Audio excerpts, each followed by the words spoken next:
So I was talking to the investor and he was saying like मेरे को क्या करना चाहिए अभी कोई थीमेटिक स्कीम है क्या? मैंने अभी अभी सुना कि डिफेंस फंड में पिछले 1 साल 2 साल में almost close to 1.5 to 2 times पैसा हो गया, पिछले 5 सालों में पैसा 5 गुना 7 गुना हो गया। ऐसा कोई फंड है क्या जिसमें हम पैसा डाल सकें, थीमेटिक फंड हो जिसमें अच्छा खासा पैसा बन सके? So the other just before this call, this session, I was getting a call from a lady investor who was saying that I want to make good money in the next 5 years because मेरा retirement पास आने वाला है, मेरे को कुछ thematic schemes दो ना, because I have heard कि thematics में बहुत पैसा बनता है, रेलवेज में पैसा बनेगा क्या, so on and so forth. तो fast forward to the present time, there are huge opportunities when it comes to thematic schemes, but problem क्या है इसकी, अगर आप एक ही सेक्टर में पैसा डालोगे और यदि वो सेक्टर नहीं चला, then it can be a big trouble for the investor sets, whoever has put money in a thematic scheme, and that too only one theme, depending on one theme, dependence on one theme, whether it is railways, whether it is defense, whether it is power. So presenting to you Edelweiss business cycle fund, इसमें tension थोड़ा सा कम है। क्यों है? क्योंकि banking, power, exports, health care, automobile, tech, PSUs, manufacturing, retail, probably you name it and it's there. So generally what we've seen is that business cycles rotate, कभी ये वाला सेक्टर तो कभी वो वाला सेक्टर, कभी ये कभी वो. So in a thematic fund like a defense fund, a PSU fund or a IT fund or a pharma fund, उसमें प्रॉब्लम क्या है is if you don't catch the cycle right, then you are stuck for maybe 1 year, 3 years, or as high as 5 years also. पैसा बनेगा but then you can get stuck and you can feel demotivated as an investor. So business cycle funds actually perform better. इसका थोड़ा सा हम देखते हैं. This is a NFO which is opening on 9th and closing on 22nd. We'll talk about it as we move ahead. So this concentrates on growth, value, quality and momentum stocks. कैसे क्या थोड़ा सा हम चर्चा करेंगे. Just quickly आप देखो, these are few of the sectors: realty, capital goods, auto, consumer discretionary, utilities, pharma, health care, telecom, FMCG, IT, metal, financial services, ये सारे के सारे सेक्टर्स हैं.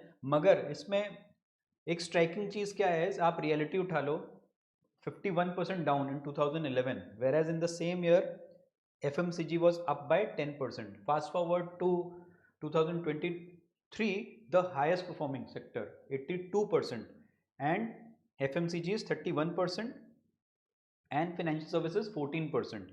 Whereas आप यहाँ पे देखोगे financial services in 2014 59% the highest, and 2012 54% the highest once again. Now what I'm trying to put across is very difficult for a normal investor to catch this momentum कि कौन सा सेक्टर चलने वाला है, कब चलने वाला है. Business cycle funds, they precisely and I won't say accurately but they with very high probability they work on this कि कौन सी थीम कौन से साल में या कौन से 2 से 3 साल में अच्छी कर सकती है, and then they concentrate their focus on that, and obviously it is rotational in nature. और यहाँ पे देखा है कि once you are doing a business cycle fund investment, it generally tends to give you less volatile swings and the risk reward ratio becomes more favorable. यहाँ पे हम बस यही दिखाने की कोशिश कर रहे हैं कि बिजनेस साइकिल फंड में कैसे कैसे साइक्लिक मोमेंट्स आते हैं, चाहे ऑटो हो, फाइनेंशियल्स हो, FMCG हो, IT हो, फार्मा हो, realty. There is no one straight graph. आप देखोगे ऑटो तो अभी भी स्टक है यहाँ से यहाँ तक, तो बीच में बूम आया फिर नीचे गिर गया, so and so forth. This is from 2014 to 2019 का डेटा दिखा रहे हैं, so you should know how to read the data.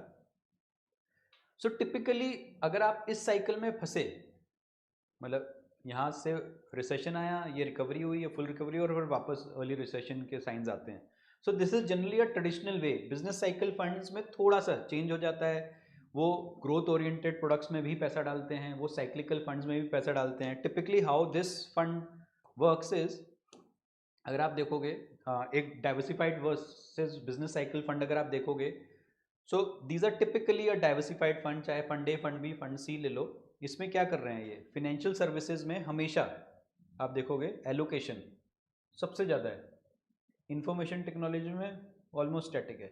मतलब सेम है over a period of time. Diversified fund है but they are not changing cycles, they are not changing the allocation towards a particular cycle. And as we saw in this, अगर financial services में ही अटके रहे, यहाँ पे आप देखो ये फाइनेंशियल सर्विसेज में अटके रहे, देयर हैव बीन, आप देखो 14, 10, 15, 5 लास्ट 4 ईयर्स से फाइनेंशियल सर्विसेज ने तो पैसे ही नहीं कमाया है। तो डाइवर्सिफाइड फंड्स में ये थोड़ा सा डिसएडवांटेज आपको मिलता है। और उसी के लिए Edelweiss has come up with a fund called Business Cycles Fund, जहाँ पे वो ये सारी चीज़ों को ध्यान रखेंगे। Stock selection on current data basis, rule based investing so that कोई जजमेंटल कॉल्स ना हो, लॉन्ग टर्म बैक टेस्टिंग करके इन्वेस्ट करेंगे एंड एक्सेस रिटर्न देने की कोशिश करेंगे। इसमें ये 4 फैक्टर इन्वेस्टिंग क्या होता है, जहाँ पे they will be taking care of 4 factors: quality, growth, value and momentum. These are the features. अगर आप थोड़ा सा टेक्निकल जाना चाहो तो क्वालिटी में वो ROE, ROC, debt to equity देखते हैं। ग्रोथ में वो रेवेन्यू, एबिटा, पैट ग्रोथ देखते हैं। वैल्यू में low valuations ratios like PE and PV ratios देखते हैं। एंड मोमेंटम में ये देखते हैं कि पिछले 3 महीने, 6 महीने, 12 महीने में स्टॉक ने कितना परफॉर्म करा है और क्या परसेंटेज से बढ़ रहा है। So that is called factor investing.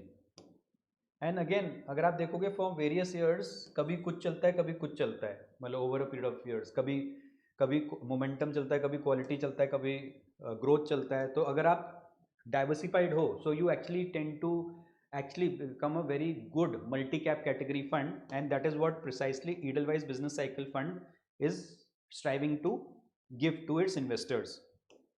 यहाँ पे अगर आप देखोगे टॉप 300 स्टॉक्स में से फिल्टर करेंगे, उसमें से 20 स्टॉक्स लार्ज कैप के, 20 स्टॉक्स मिड कैप के और 20 स्टॉक्स स्मॉल कैप के निकालने की कोशिश करेंगे basis on these parameters, on these ये वैल्यू, मोमेंटम, क्वालिटी और ग्रोथ को ध्यान में रखते हुए they will pick up approximately 300 stocks को ले दे के वो 60 स्टॉक्स में आपका पैसा इन्वेस्ट करने वाले हैं। इसका अगर आप बैक टेस्टिंग रिजल्ट देखोगे तो compare to Nifty 500 it is giving a huge outperformance, alpha जिसे कहते हैं। तो 15, अगर 10 साल का होराइजन है तो 15% तो निफ्टी 500 ने दिया है, वेराज इस फंड में अगर इन्वेस्ट करा होता बैक टेस्टिंग अगर इस फिलोसफी से, तो 24% का रिटर्न मिलता है, तो 9% का अल्फा है। एक साल में तो आप देखोगे ऑलमोस्ट 34% का अल्फा है। तो huge alpha creation can happen through such kind of funds. तो ये आपको डिटेल में we can forward you this presentation. The idea is not to give you excess of information, but इस बिजनेस साइकिल फंड का फंडा बताने की कोशिश कर रहे थे कि कैसे आपका पैसा इन्वेस्ट होगा। यहाँ पे वही सारा चीज़ें बता रखा है कि how dynamically the financial services, IT, oil, FMCG, automobile, health care, capital goods, ये सारे के सारे कैसे डायनेमिकली चेंज होते हैं, कैसे सेक्टर एलोकेशन होता है। नॉर्मल निफ्टी 500 इंडेक्स में आप देखोगे ऑलमोस्ट स्टैटिक है, वेरएज अगर ईडलवाइज की स्ट्रेटेजी के हिसाब से आप देखोगे तो डायनेमिक है, कम ज़्यादा हो जा रहा है। आप देखो पहले 21 और 22 में जब इंफॉर्मेशन टेक्नोलॉजी का मोमेंटम चल रहा था तो एक्सपोजर ज़्यादा कर दिया, जब मोमेंटम कम हुआ तो एक्सपोजर कम कर दिया, so on and so forth. So this tends to be a winning strategy over a normal diversified fund. ये सारे हीट मैप्स हैं, ये सब आप देख सकते हो। So with this I just try and show you as far as the return capacity is concerned. So they have assumed 10 years में a return of close to 24%। तो यदि हम उसके मैथ से करना चाहें तो एक SIP 10 साल की, सॉरी 10,000 की SIP अगर हम 10 साल के लिए करना चाहें and with the return expectation of 24% as per the example, so आपका मोटा मोटा 10,000 रुपये into 12 months which is 1,20,000 into 10 years which is 12 lakh rupees. So 12 lakh रुपये आपके 42 लाख रुपीज़ बन जाएंगे अगर 24% का रिटर्न मिलता है। तो यही अगर आपने मान लीजिए 1 लाख रुपये लमसम 10 सालों के लिए डाल दिया और 24% का रिटर्न अगर CAGR मिलता है तो आपका पैसा ऑलमोस्ट क्लोज टू 8.5 टाइम्स हो जाएगा, 8.5 लाख रुपए आपके हो जाएंगे। So this was little bit about on the Edelweiss business cycles fund as far as you can say investing in a NFO is a good idea or not. So let's keep it simple. NFO just means new fund offer, जहाँ पे आपको NAV 10 रुपये की मिलती है। It just helps you enter into a fund with a starting level of 10 rupees if you invest during the NFO period which is 9th till 22nd। आपको simply करना क्या है इस आपको लमसम या SIP मोड में आप इस फंड के थ्रू इन्वेस्ट कर सकते हो। एग्जिस्टिंग स्कीम्स जो बिजनेस साइकिल फंड ऑलरेडी दूसरे फंड हाउसेस में चल रहे हैं, so they have given phenomenal returns. We can publish those returns in the comment box, in the description box. We can give, you can ping us on these given numbers. हम लोग आपको ये presentation भी भेज देंगे, plus आपको पिछले एक साल का जो बिजनेस साइकिल फंड का डेटा है कि उसमें कितने जो ऑलरेडी AMCs जिन्होंने बिजनेस साइकिल फंड को रिलीज या लॉन्च कर दिया था, उन्होंने पिछले एक साल में कितना कमाया। Because this is a fairly new concept, it's not a typical diversified or a typical flexi cap fund. It is a new category altogether. Obviously it is diversified or it is segregated into small cap, mid cap and large cap, but with the underlying thought or underlying theme of sector rotation. एक sector में नहीं, multiple sectors में invest करते हैं, but जो चल रहे होते हैं उस समय। And this has worked out to be fairly good as per the back testing data we showed as per the Edelweiss team. So NFO versus existing scheme के लिए ऑलरेडी हमने एक पहले से भी प्रेजेंटेशन बना रखी है। You can track that on the internet via the YouTube search, where we have compared कि NFO वर्सेज एग्जिस्टिंग स्कीम्स में क्या फ़ायदे क्या नुकसान होते हैं, तो आप उसके हिसाब से देख सकते हो।